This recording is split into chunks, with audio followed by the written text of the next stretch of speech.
What a fascinating time to be alive, to watch narrative being pushed, and to watch the government trying to control speech, language, words, information. It's fascinating, and as it relates to the last 3 years, I'll see if I can be careful about what I say. But maybe this is going to be the video that takes me down.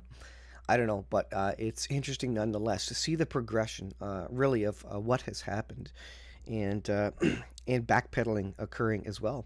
For example, the FDA is apparently, according to the news I read, only recommending one dose instead of two now to be considered, um, fully fully fully managed, I guess, if you want to put it that way. But this is interesting. You can read the headline there. So this person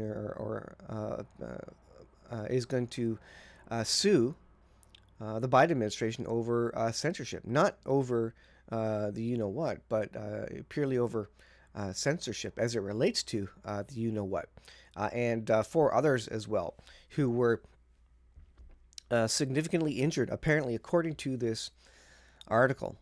So that's interesting.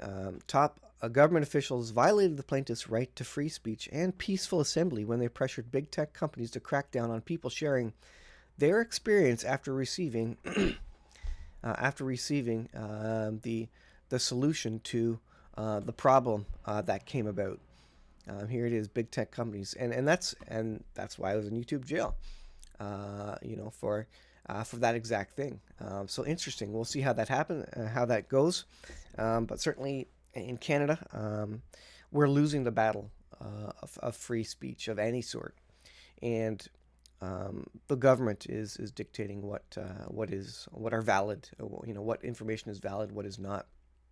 This is Al Jazeera, and the story is that climate scientists flee Twitter as hostility surges. So the idea is that, well, on Twitter now that it's owned by Musk, there's a lot of misinformation there, and that it's exploding. And climate scientists don't like it because people are allowed to tell the other side of the story or tell what they believe if you wish, as it relates to climate science. But here's a real kicker. So during the pandemic, CO2 emissions fell sharply in 2020. But then after it, once we came out of it, basically, the CO2 levels went to pre-COVID highs. So why is this interesting, you ask? Well, it's a great example by the people who are on the side of doing something in the world about climate change. It's a great example of what they can do going forward to further limit emissions, and they're looking at this as kind of a template, a precedent of here's what we can do, here's what actually worked to limit emissions, and so we need to go back to this. And this is a very interesting. We're going to come back to this in a second. In France, Emmanuel Macron, to limit climate change, to save the planet, has banned all short haul domestic flights, citing climate change.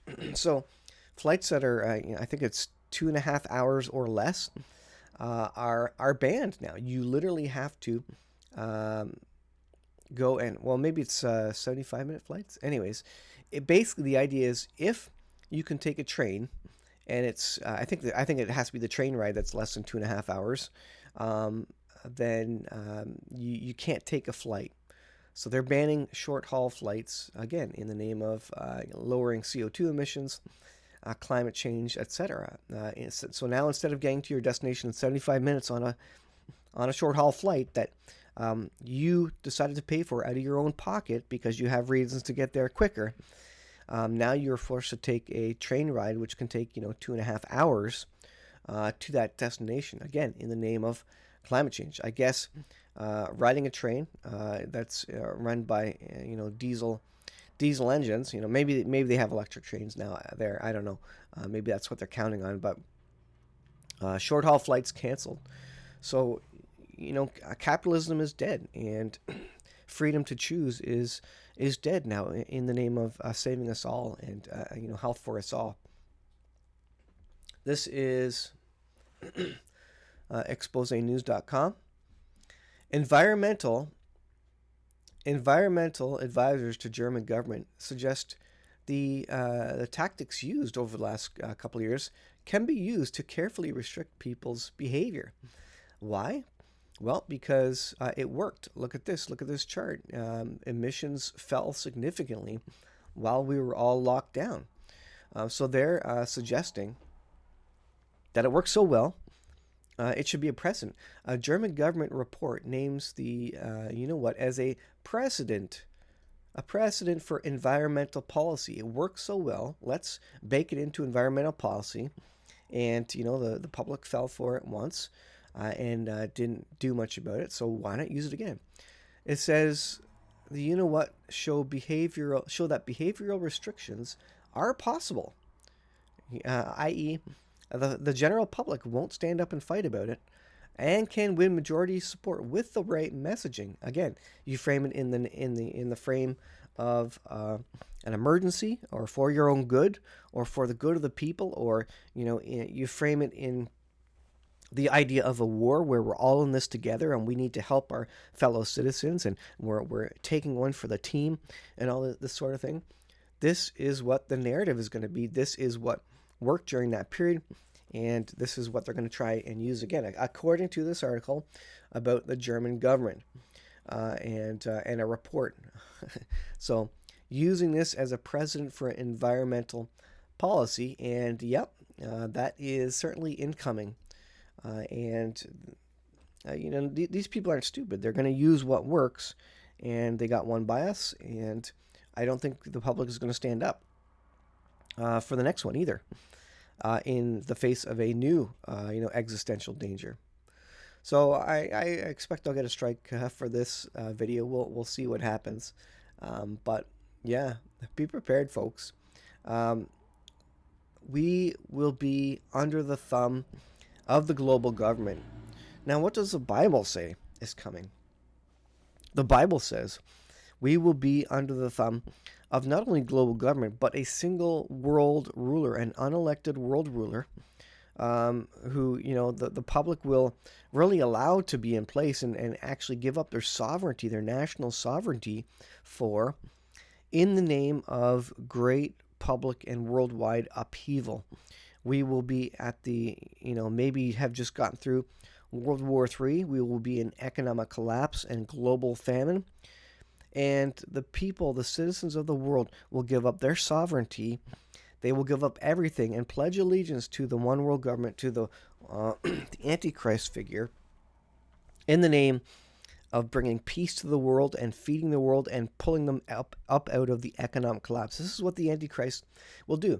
You wondered how the people would accept the Antichrist? Well, it's because we're basically going into World War III, and we will be all desperate, needing of food, in Depression 2.0 around the world, and the whole world will then accept the world government. And this is kind of what they're aiming for.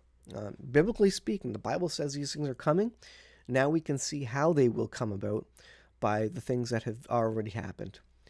So thanks for watching, folks. I will leave it there. Think about that.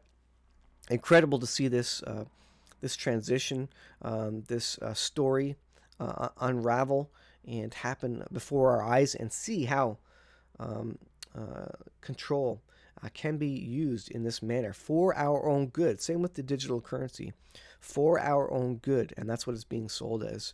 And most of the people of the world will, they don't know the Bible, they don't know what's coming, so they will say, yeah, sure, big government is great for us. Social programs are great. There's nothing bad about what's happening, and they will think that, but they haven't read their Bible, of course. So be prepared, folks. Get ready for it. Thanks for watching. We'll see you in the next video.